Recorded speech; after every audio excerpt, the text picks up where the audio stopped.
Actually, there is a purpose to this program, although it may not seem so to the naked eye, if I may use that expression on television. The inherent love that I have for music is really why I'm here. The money means nothing. The money is nothing, consequently it means nothing. It is very little.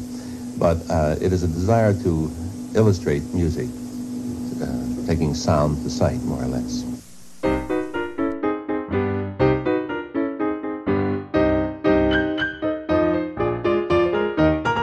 Greetings across whatever you listen to podcasts on. This is the Silent Film Music Podcast with Ben Modell.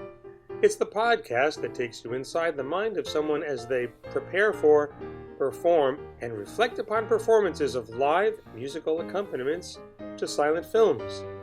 I'm your host, Ben Modell. I'm a silent film accompanist, historian, and presenter, but not necessarily in that order. Welcome to the podcast. This is episode 50. Nothing too special about this show, just the number ends at the 0. We are recording at the end of July for posting at the beginning of August. I'm joined, as always, by co-producer and co-host Kerr Lockhart. Hi, Ben.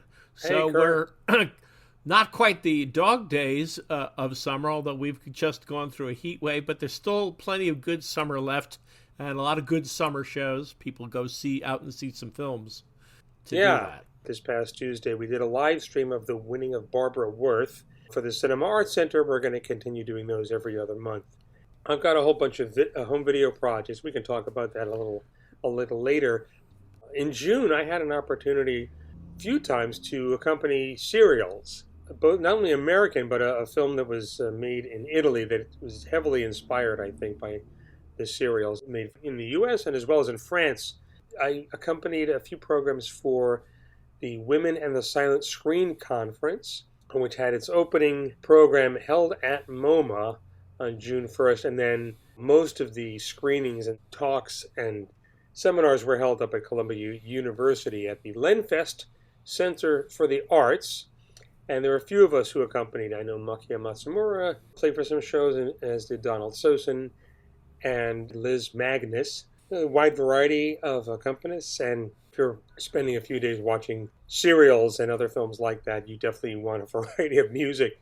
I've been very interested in serials for a bunch of years. I hadn't really paid attention to them that much. I knew they were made, they existed, but some years ago, Janine Basinger, who founded the film program at Wesleyan University back in the late 60s, and she asked me to put together a program of silent serials, and I thought, okay, that shouldn't be too difficult, and then I tried to find them. They do not survive well at all. Most archives have bits and pieces, half a chapter of this, a couple of chapters of that. There are some exceptions where an archive may have an entire run of a serial, or all but chapter 12 or something.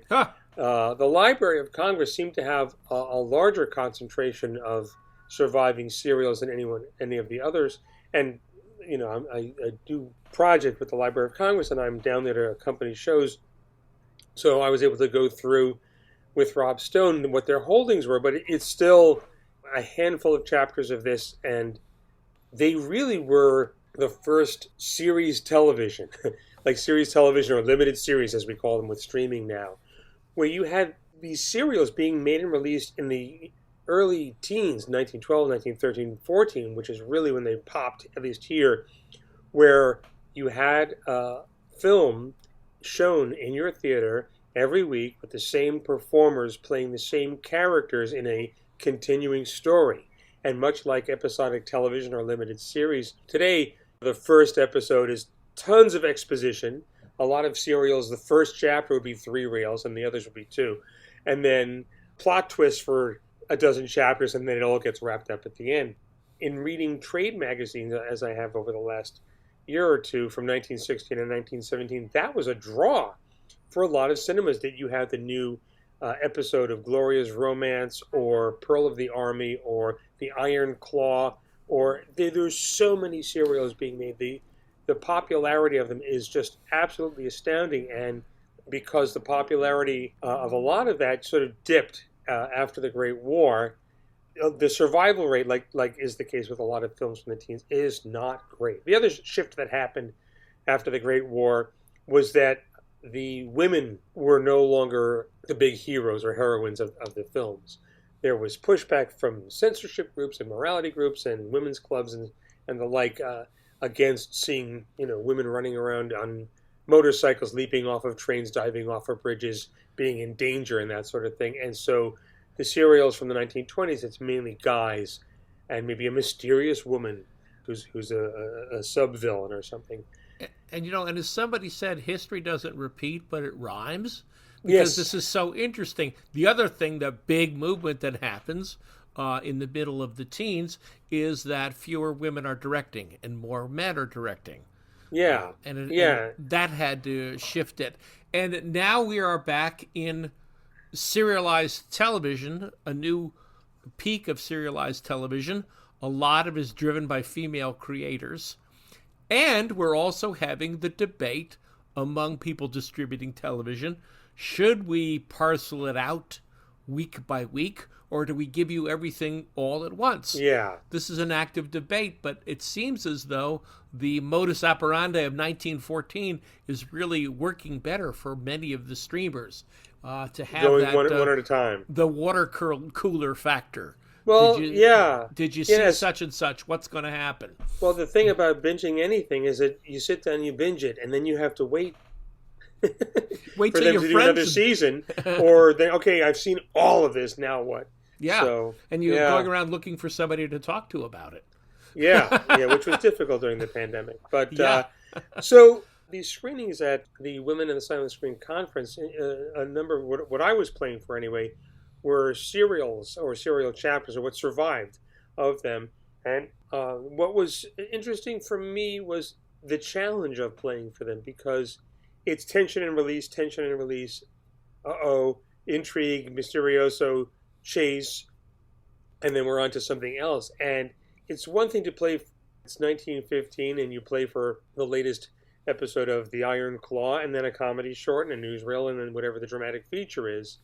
But to do a bunch of serials can be difficult because there's a lot of the same dramatic arcs that go on over and over. And so this happens with historical film. We watch it in ways that the original viewers never did. Well, sure. Exactly. So you wouldn't have a shorts program. You would have a short or two than the feature. So for me, I had to keep in mind, how do I keep myself fresh, and also try not to do so much of the same thing over and over. I don't know if you hear that, but I live in Manhattan. To keep it fresh musically for the audience as well, although they're watching a different film, one after another. So that certainly helps. Do you have, tricks or tips to fight monotony? There are two things you can do. One is, keep going into different keys. Try not to get stuck playing diminished chords, although they're really great for tension.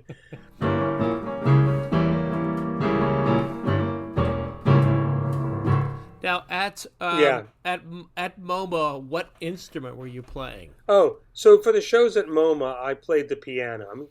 One of the things I'll do in choosing an instrument, sometimes where I have the choice, is I'll think of what era this was, and would there have been a theater organ in a lot of cinemas at the time. So that rules out the theater organ for early teens and mid-teens things, with some exceptions.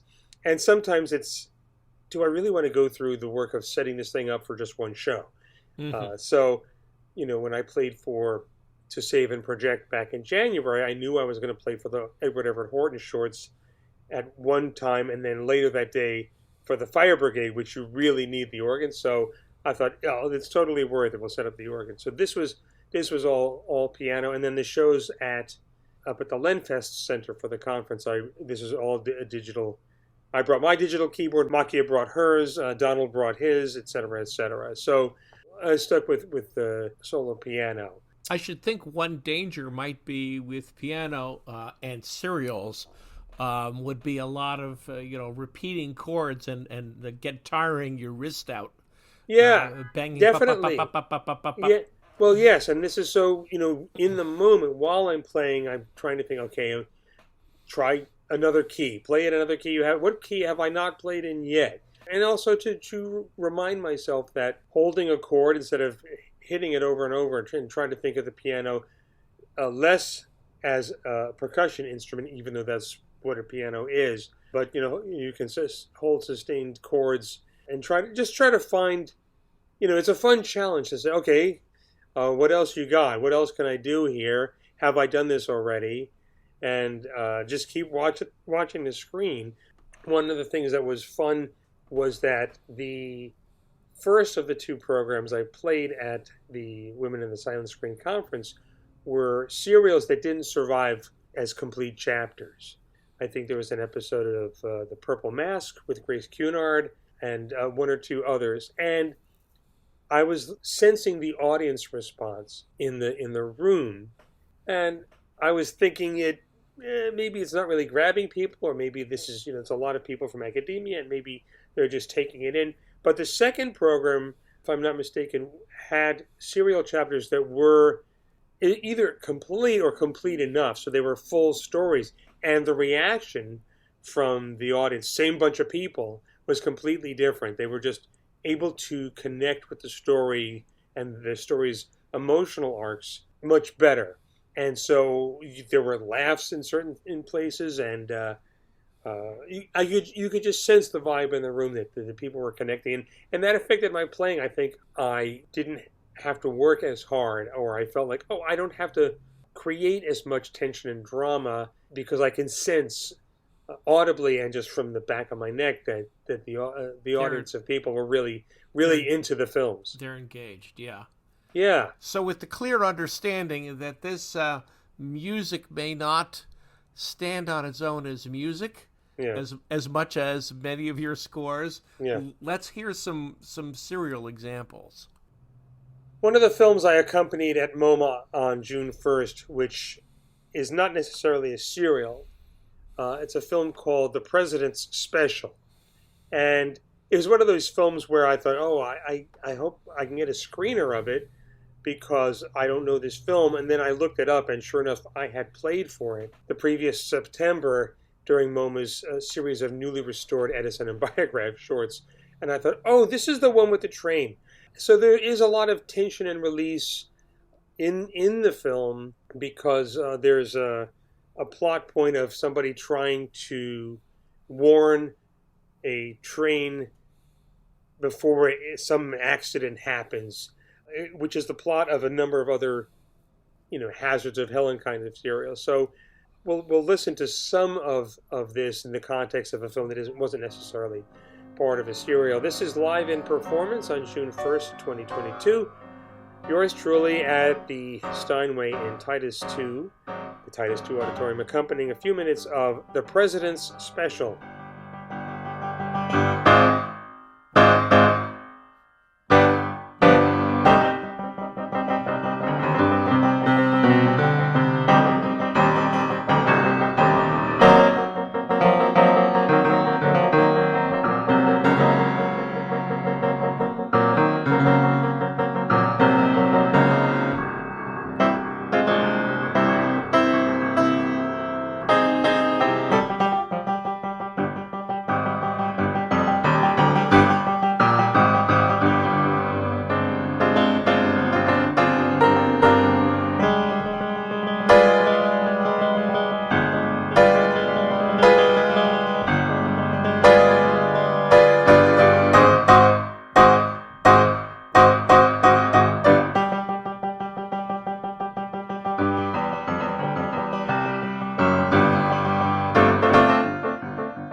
live in performance at the Museum of Modern Art's Titus II Theater in June of 2022, accompanying The President's Special, a two-reel Edison short.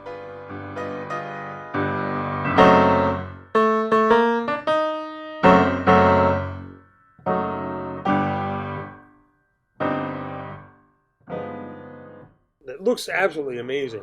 A new restoration done by MoMA, working from, I believe, camera negative. And the director, Charles Braben, is a major director. Yes. Of the period. And Charles Ogle, the co-star, is, I believe, film's first Frankenstein monster.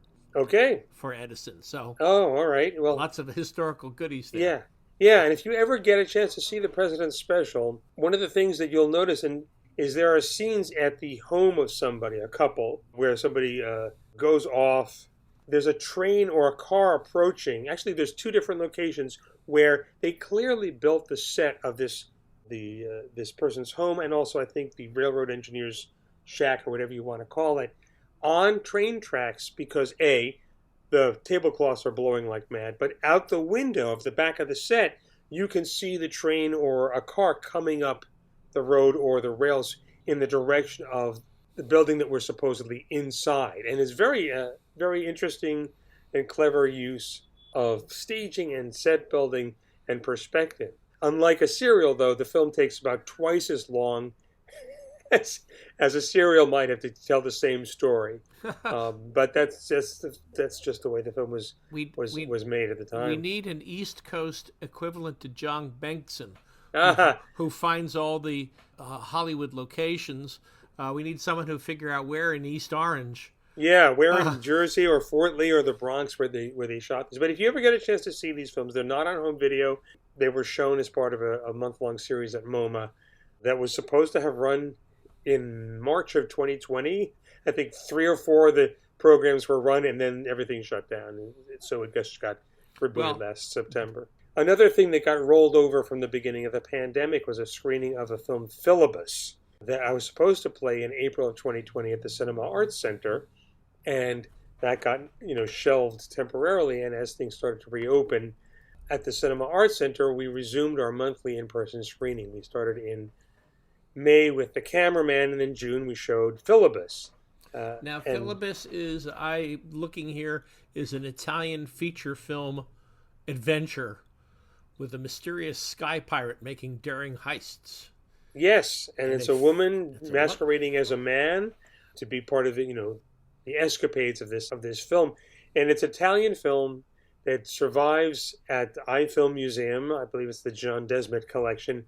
And a restoration was undertaken by iFilm Museum, and I believe Milestone Film and Video released it. And it's got the disc has 2 scores on it. I think it's the Monte Alto, and then also Donald Sosin, and there's a booklet, and there's all these great extras. And I think when they finished the work on it, they ran it at the Anthology Film Archives for about a week.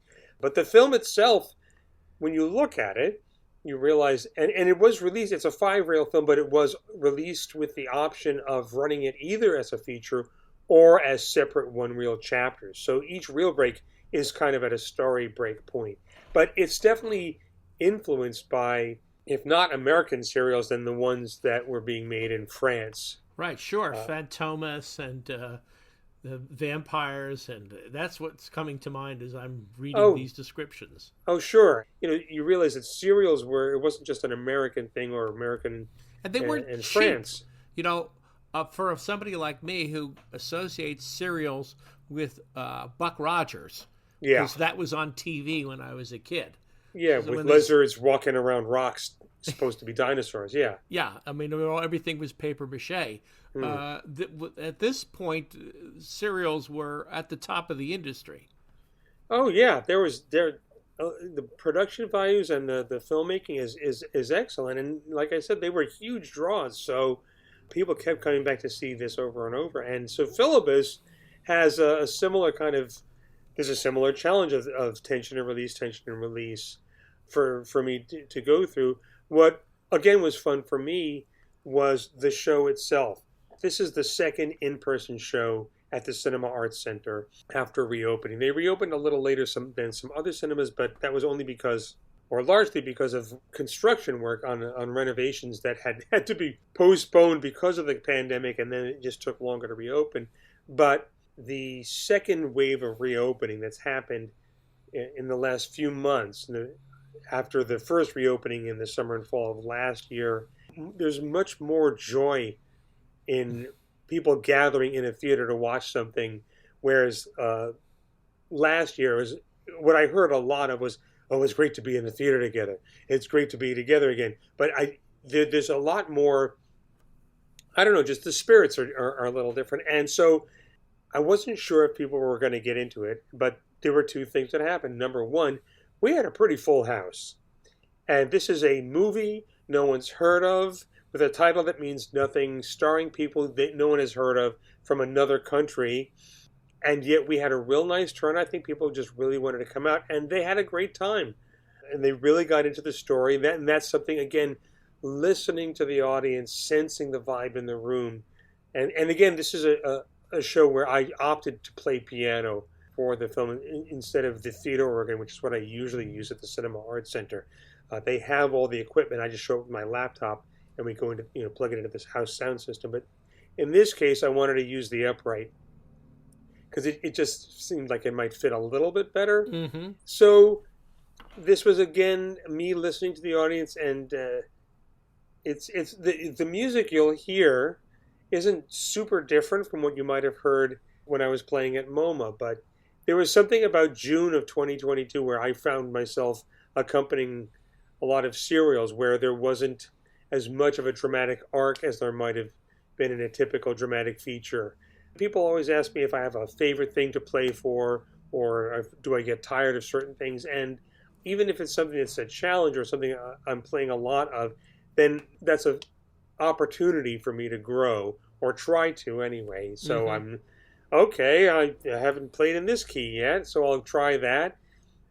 I always have to remind myself, and I have a little blue index card on the music rack of my piano for all the live stream, where it says in giant letters, "You can always play less." And I've underlined the word less, because I'm as guilty as anybody as sounding like I'm being paid by the note. And so I try to say, oh, well, what can I use the piano more like a chamber orchestra than a percussion instrument? Because a lot of the drama is up on the screen. I don't have to do anything. But what was fun for me about the show of Philibus was hearing the fun people were having as somebody's sitting out on a patio sipping tea or something, and then somebody in a giant metal cylinder slowly descends just 6 feet upstage of them, complete. And this is the wonderful thing about silent film, is that something that should make a noise doesn't have to, as long as nobody lets on that they're hearing it. And then Philibus hops out and kidnaps the guy, sprays some poison gas that makes him fall asleep, and then kidnaps him. And people are just getting into it. That it's a little wacky, but it's just the fun that people were having was something that inspired my playing. So try and imagine that as you listen to this. Yeah, imagine surprising things happening constantly. Yeah. And I don't know if you'll hear it. This is recorded with my mic at the back of an upright piano, and you may not hear the audience quite so much, but you'll get to hear me play tension and release and try to make something a little different, just for my own sanity. This is a few minutes from my live score to Philibus, the Mysterious Air Pirate, from 1915, from a performance in mid-June 2022.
drive-in performance at the Cinema Arts Center in Huntington, New York, Long Island's showplace for our independent cinema, classic cinema, art cinema.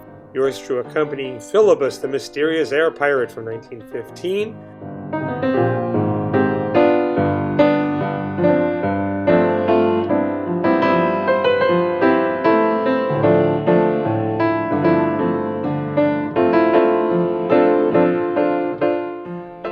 Want to see what it looks like, definitely buy the Blu-ray and or DVD. It's available from Milestone Films, and it's a wonderful preservation and restoration done by the Eye Film Museum in the Netherlands.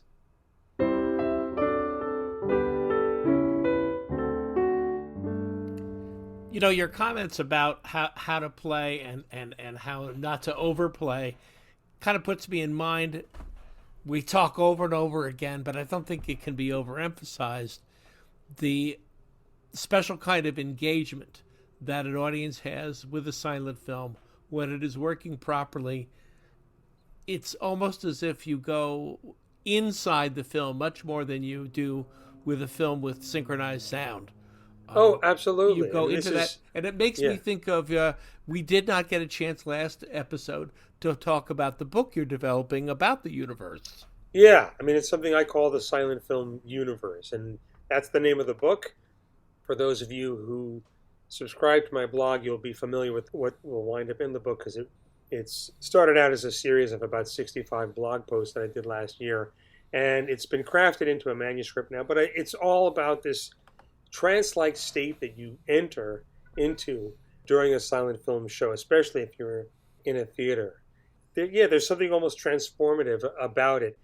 And so you want to, as a musician, keep people's ears occupied without getting in the way. And it's interesting, everybody, who accompanies films says that, even people whose music you think is really something that calls attention to itself. But I think some of it is the ability to establish a musical language at the beginning of the film to the point that you can accept whatever that musical world is, and then you don't pay attention to it for the rest of the film. Whether it's Gaylord Carter, who I just heard a recording of him talking after a screening where he talked about it's really important to disappear. And if you've heard Gaylord Carter's music, it's wonderful, but he's really got a lot of the stops turned on, and you're listening to a Wurlitzer.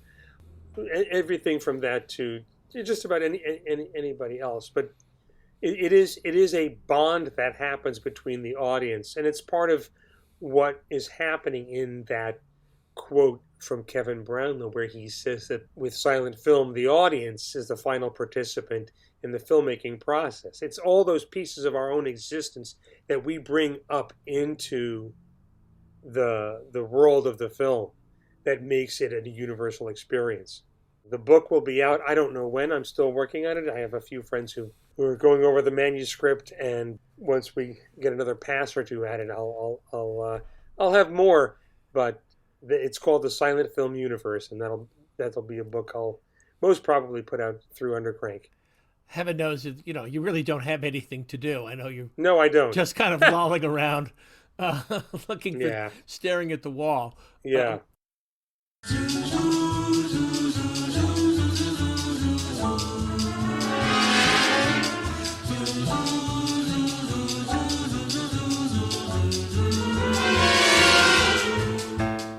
So continuing from a segment we started last month and coordinating with the new book Ernie in Kovacs Land, which has a pub date of November of this year, Josh Mills and company, bringing out yet another Ernie Kovacs product to delight us.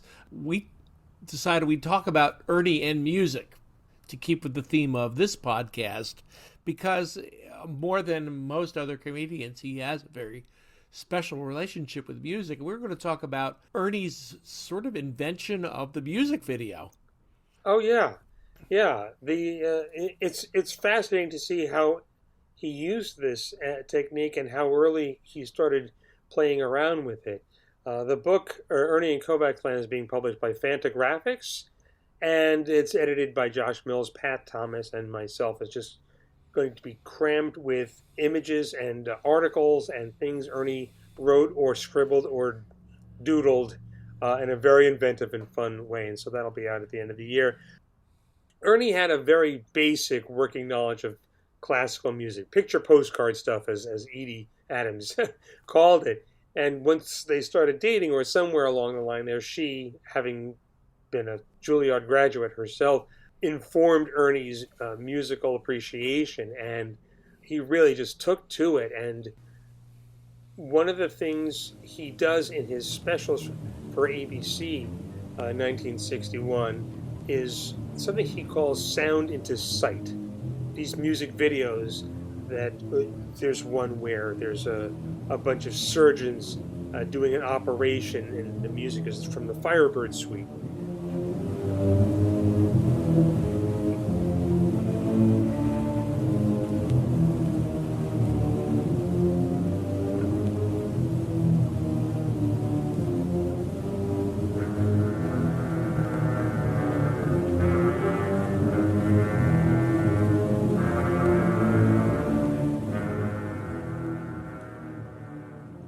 There's another one where there's some people playing poker while you hear the beginning of Beethoven's Fifth.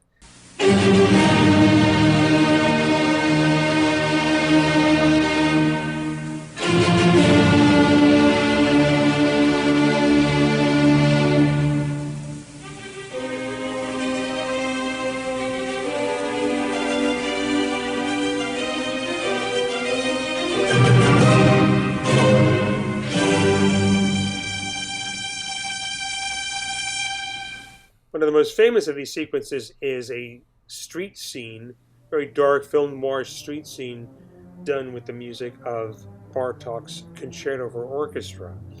There's a moment somewhere in my past where I was able to figure out what that music was. I'd seen this 7 or 8 minute segment on the Best of Ernie Kovacs, and it's also on the specials. The credit roll at the end of the Ernie Kovacs shows, the specials in particular, were full of jokes. So you'd have somebody credited for being the assistant script person, and then there would be a one-liner, and then something like you'd see in the margins of Mad Magazine.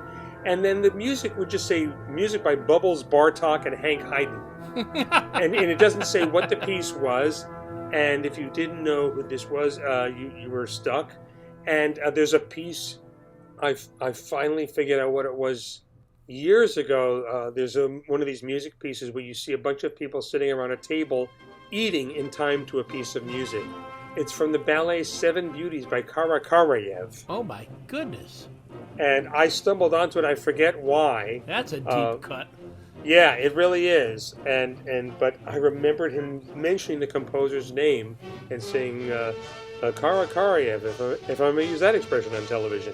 And then I tried to find, all right, who's Karakarayev and what pieces, and I forget exactly how I stumbled onto it. But I thought he was getting fancy. I watched Kovacs on Music today, and there is a straight-ahead performance of Via Jobush's Bachianos Brasileiras No. 5. That is one of my favorite bits of music video. It's for vocalese and 8 cellos, and what you see on screen is Edie Adams basically in a medium shot, as well as the cellists, and they are matted over one another in a form that is called video feedback, where you point a television camera at the monitor of its own shot, and you have multiple iterations of what the image is, like an infinity mirror.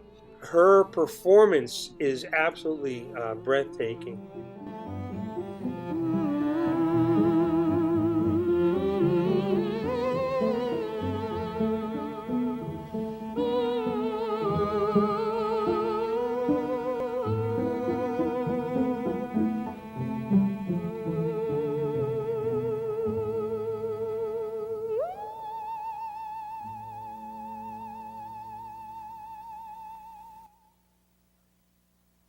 And there's so many things in that whole special that are phenomenal. But what I realized about the Concerto for Orchestra, once I got a recording of it, and I started listening to it over and over and over, and I realized, because with these sound into sight pieces, some of them you could tell that they were choreographed to the music, like the musical Office with the Esquivel. Those things are pretty easy because they're cartoony. But with especially the Concerto for Orchestra, if you know the piece itself really well and then you watch the video again, you see that every shot is actually something that is akin to choreography, except that it's either camera movement, a type of shot.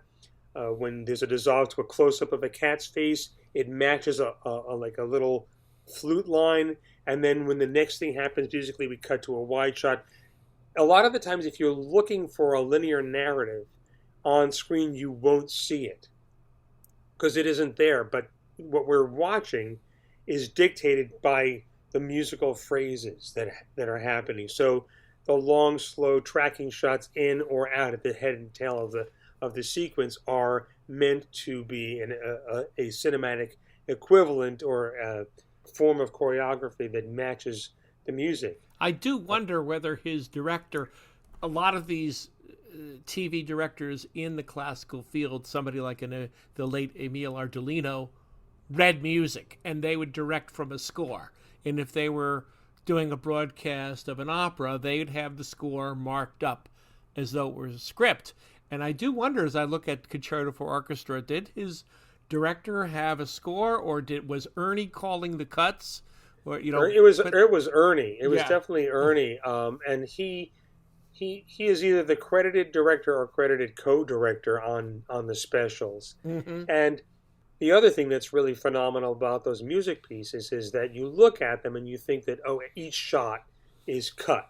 It's a splice. It's an edit. And it's not. Mm-hmm. Those are, and you can tell where they spliced tape because there's this doink, Yeah. where the picture jumps every couple of minutes maybe. But those are all sustained performance takes. So all the camera movement, all the movement that Joe Michaelis is doing, or Jolene Brand, or anybody on camera, has all been mapped out ahead of time and rehearsed.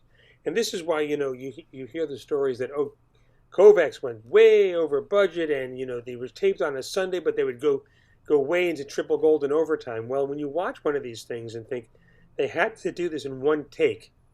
Well, of course. They couldn't edit tape to tape in Ernie's lifetime. So, editing was with scissors. Yeah, scissors or razor blades. So that what you're seeing on camera is performed by the camera operators and the cast and the prop people to a recording that is playing back. And there's an interview that Ernie Kovacs gave in the summer of 1961 on a program for the CBC, the Canadian Broadcast Company, called The Lively Arts, in which he talks about the process. And in the sequence with the Firebird Suite and the operating room, there's a moment where there's a whole bunch of eye blinks that go with a piece of music. And Ernie says in this interview, I'm sitting there tapping on the table in the control room. And, if there's 21 eye blinks and there's one eye blink too many, then he said, we've got to go back and do it again. Oh. He said, nobody else will know, but I'll know. Mm-hmm. But all those cuts are being done live in the control room on the control board. But to have the mindset to hear the music and then see what it would look like and then create that. He's giving you a visual, but Yes. he's not, as you say, he's not giving you a narrative. No. His intention seems to be, this is how I express the music. Right. I'm still interpreting the music. I think the choreography analogy is very good because a good choreographer isn't imposing something on top of the music. They are staging the music. Yeah, and it's in line with what Edie, his wife Edie Adams, said about his comedy. She would call it back of the head comedy. An image would flash across a screen in the back of his head, and then he would realize it. And I think that these music pieces, all of them, he would listen to these recordings and would see something and then realize it and make it happen. And what must people have been thinking if they stumbled onto any of these at somewhere between 10:30 and 11 o'clock at night on a Thursday, on ABC, after The Untouchables ended.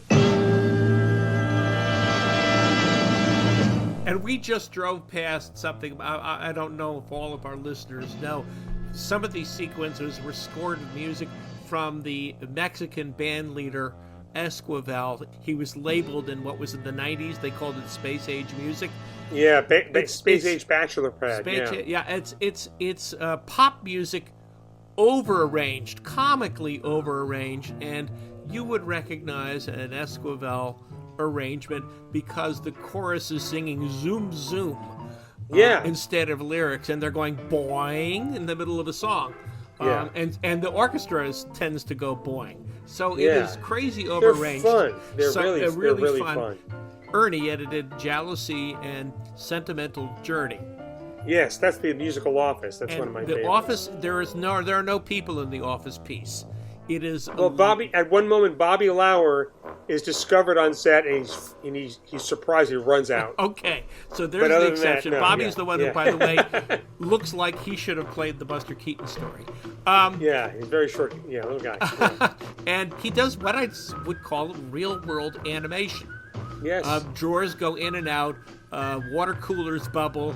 All these by themselves. There are people behind the set operating those objects in time to a music playback. And it's not making a satirical point about our life in the office world or anything else. It's just these actions, this motion kind of goes with this music. It isn't this juxtaposition fun. And I think he just wants you to enjoy. Yeah, and some of the things are literal, and some of them aren't. Like when Sentimental Journey starts up, it's somebody whistling, and they cut to the side of a pencil sharpener that looks like somebody's mouth, the little hole there looks like somebody's mouth puckered in a whistle, as opposed to something where there's a chromatic line in an accordion where you see a stack of papers go up and down. So that's something that's more literal.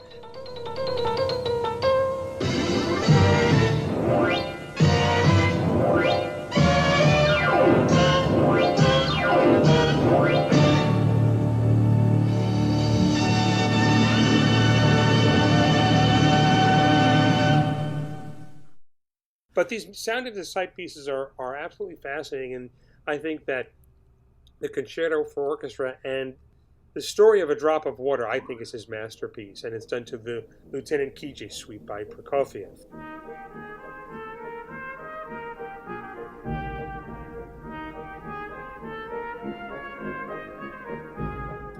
And it's something where, in the same interview on the CBC, Ernie says that he had Sam Goldwyn up to the house one day, and he showed him that sequence. They just finished taping it, I guess. And Goldwyn said, "Wow, this is amazing. It would take, if we were to do this on a soundstage, it would take us 2 weeks to film. How long did it take you?" And Ernie said, "Well, we worked real hard. It took us all afternoon." Yeah, and you can know that he'd been with Edie a long time, because in Kovacs on Music, there's a long sketch about trying to record a jingle. Again, deep cut, because the conductor already plays an extremely elderly conductor who announces, "We will now perform a cappella," and he lifts his baton, and the orchestra comes in, and he turns his head around, and for, 18% of the country, that's a laugh. Yeah. Right. Because you have to be a musician to know that a cappella means without the orchestra, but he doesn't bother to stop and explain it to you. The sound into sight pieces, I really learned a lot about them from looking at them as visualizations of the music, as opposed to trying to figure out what is the story here. There often isn't one. The concerto in F, about two women getting ready to go on a date. At the end, everybody goes off on the date. There's one woman who's left, and instead of just pushing in on her face while she looks dejected, we cut to a direct overhead shot, like you would see in a Scorsese film or in that moment in Psycho. Completely overhead shot of her sitting at her dressing table, and the walls of the set fall away.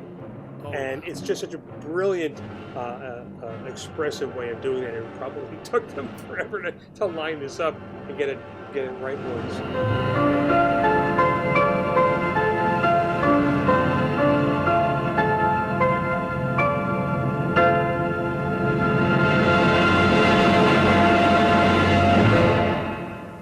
think But, that's why it's fair to call them antecedents to music video, because oh, absolutely. they're about the music. They're not like, oh, here I'm going to take this story and we'll play this track to accompany my story. No, he's building out from the music. Yeah.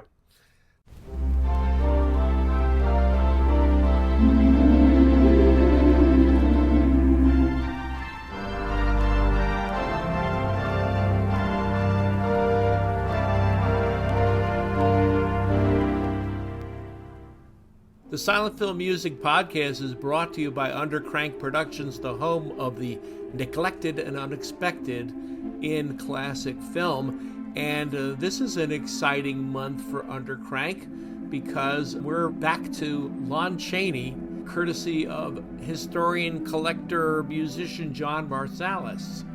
This is an incredible collection. Yeah, this is Lon Chaney Before the Thousand Faces, Volume 2. It's a 2-disc set, and when John did the first one, we didn't call it Volume 1 because I don't think he thought there was going to be another one, but he has put together enough material sourcing from the Library of Congress, private collectors, and another archiver. So the prints look great, and John's musical scores are fantastic.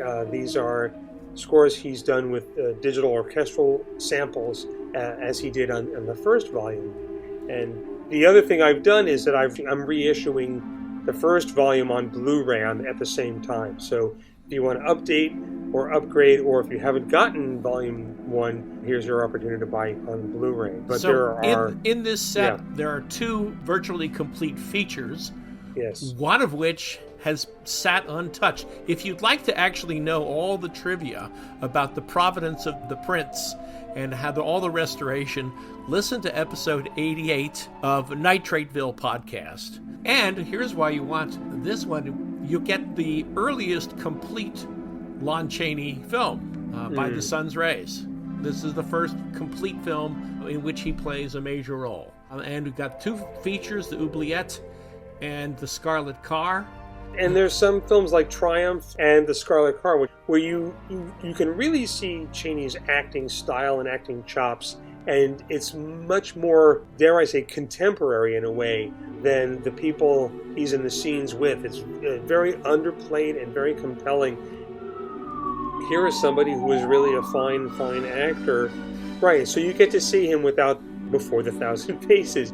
This is a new release from Undercrank Productions, and produced for video and scored by John Marsalis. It's just released. It's available from Amazon, Critics' Choice, Deep Discount, Movies Unlimited, and Wow HD for those of you outside of the U.S. And they're both volumes are now available on both DVD and Blu-ray. And they're region free, so you're not going to have to go buy a new machine. No, it's very important. That's something we do with all of our releases. Everything is region free. And John says this is just about cleaned out what the Library of Congress has. Yeah. So if you're a Chaney completist, you got to have this, or just a Chaney fan. Yeah. You've really got to see these films. Yep, definitely pick it up.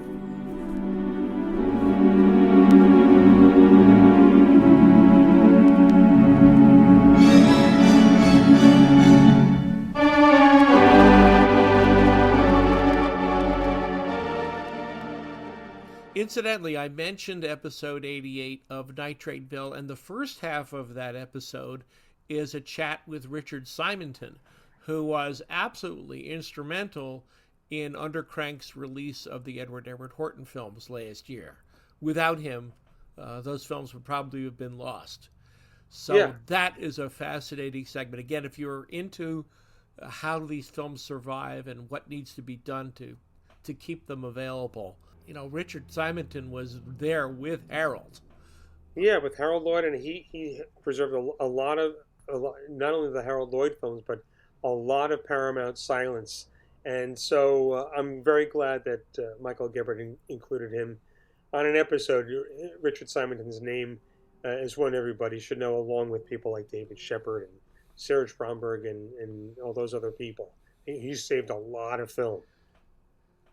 So, Ben, you got a million projects going. We don't have time, or really it isn't appropriate to talk about a lot of them. But there's things in the pipeline. But the one everybody knows about is the Raymond Griffith double feature. And I should think I know you're deep into scoring. I don't know where you are in scoring right now, but it's teaching you some things about the films, about how they're put together. Yeah, as we record this, I'm halfway through scoring You'd Be Surprised.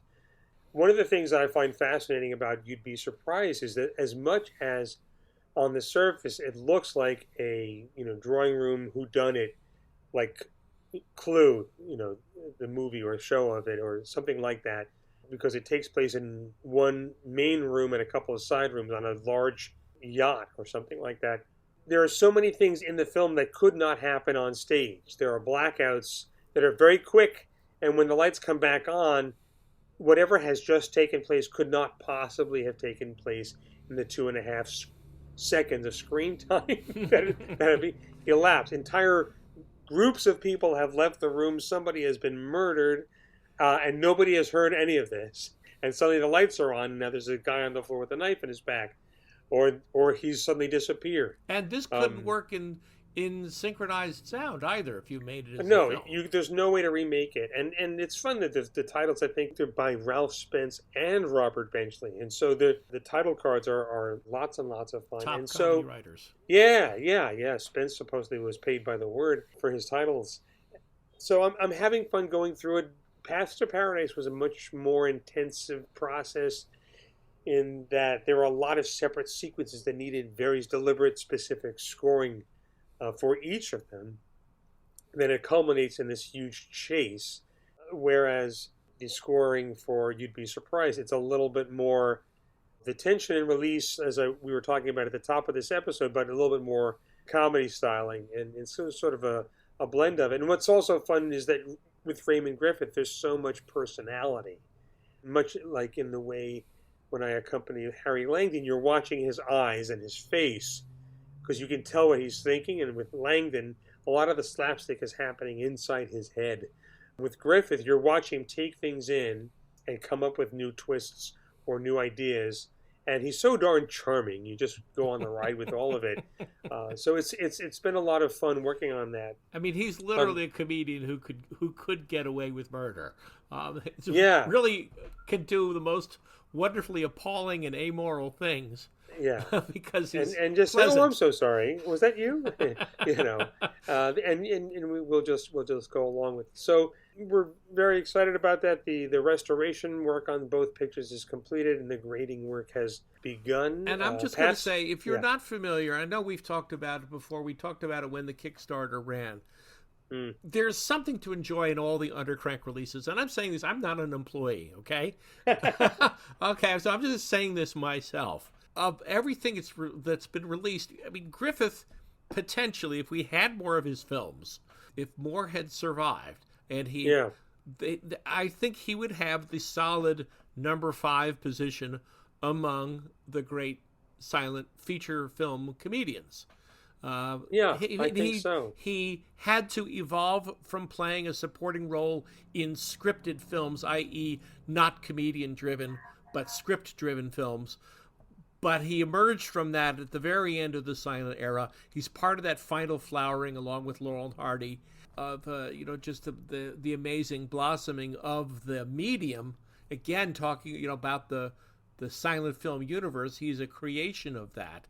And of anything from Undercrank, these are the most have the greatest status as landmark films of the silent era, of demonstrating what silent film is capable of. Oh, yeah. I'm very excited to be able to bring these to fans, thanks to the many, many, many people who backed the project, as well as the preservation work, the staff of the Library of Congress, and to Paramount Pictures, because the prints are part of the Paramount collection. I got permission to access the prints for this project. So we're grateful to a lot of people, and a lot of silent film fans are finally going to hear what some of us who know Raymond Griffith, have been talking about all this time at some point later in the year. And I think that between that and the Tom Mix films that we're working on now as well, I'm really excited about those, because Tom Mix is a name everybody knows, and you say, have you seen any of his films? And you think, oh, wait a minute, no, I haven't. And they really haven't been available.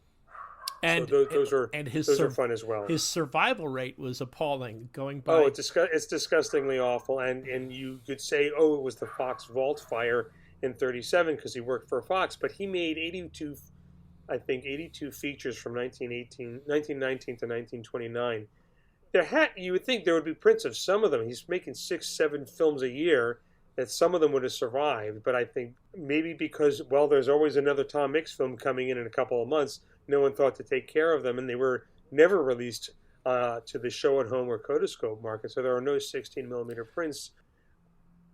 Tom Mix is another part of the landscape I'm looking forward to filling out. And again, the restoration work on Sky High looks really, really good, and we're going to be reinstating the original tints, which I don't think anyone has seen since 1922. So very excited about all of this. There's Andrew Simpson's Frank Borzage project with the film Back Pay, paired with something called Valley of Silent Men. Both are films that are not only well made by Borzage, one of them is written by Francis Marion, and both of them survived because they were produced and released by Cosmopolitan Productions, which meant that William Randolph Hearst made sure he had prints of all of those films because they were part of his product, and Marion Davies then donated them to the Library of Congress. So that's the only reason you're going to get to see these two early Borzage pictures that Andrews produced for home video and scored. I was going to say the Tom Mix situation really makes Marion Davies and Harold Lloyd look especially prescient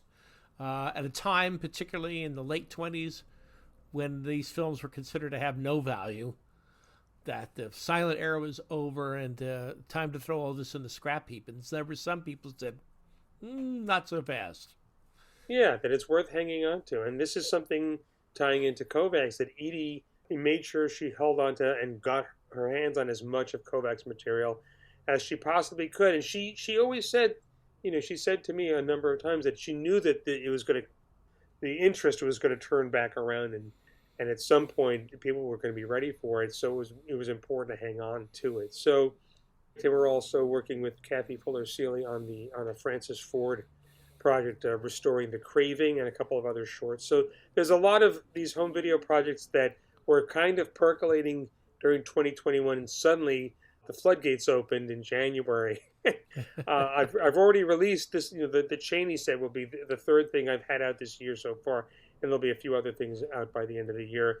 On top of in-person shows that I have coming up, I'll be at the Library of Congress on August 20th and on September 2nd for a couple of shows. The Silent Clowns film series does continue every other month. We're back in September, and then again in November. I will be at some theaters in Pennsylvania at the end of September. And go to silentfilmmusic.com and get on my email list. And I will send you an email every week or two, and you'll know where you'll find me, online or in person. And we'll have links on the show notes to the upcoming shows. So there's definitely ways to stay on top of where I'm going to turn up. Well, that's it. That's episode 50 of the Silent Film Music Podcast. It's the podcast that takes you inside the mind of someone as they prepare for, perform, and reflect upon performances of live musical accompaniments to silent film. I'm Ben Modell, a silent film accompanist, historian, and presenter, and I'm here, as always, with my co-producer and co-host, Kerr Lockhart. Thanks so much for listening to the Silent Film Music Podcast. Do go on to whatever podcast platform you listen to podcasts on and give the show a rating or a little review. Not because it strokes our ego, but it's the best way you can help get the word out. If you think, boy, I like this, I bet there's other people who would like to have this recommended to them, posting a rating or a comment on iTunes, etc., helps get the word out, and sharing links does as well. But we're so glad for your listening. Kerr, thanks so much for keeping this podcast moving ahead and moving forward. My pleasure. We'll be with you again on the next episode of the Silent Film Music Podcast, somewhere on an MP3 in a device that you listen to. Thanks for listening to the Silent Film Music Podcast with Ben Modell. I'll see you at the Silence. Bye now.